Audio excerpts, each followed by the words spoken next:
আষাঢ় মাসের শুক্লপক্ষের 2টা তিথি থাকে বিপত্তারিণী পূজার।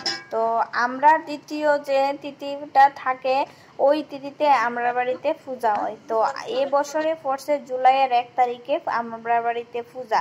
তো এর আগে তোমরা আমি একটা ভিডিও তোমরা সঙ্গে শেয়ার করছি সঞ্জমের গড বিসর্জনের ভিডিও।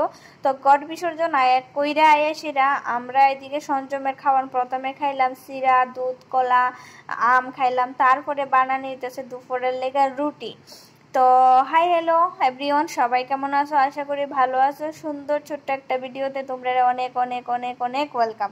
তো তোমরা ভিডিওটা দেখতে থাকো আর সব ভিডিও আইব, তোমরা সবাই দেখো ভিডিওটা।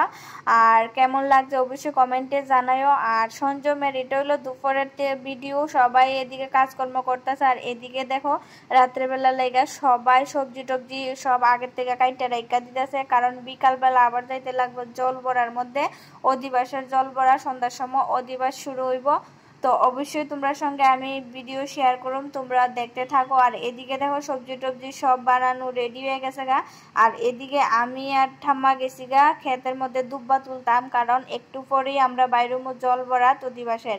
তো দেখতে থাকো নেক্সট ভিডিও।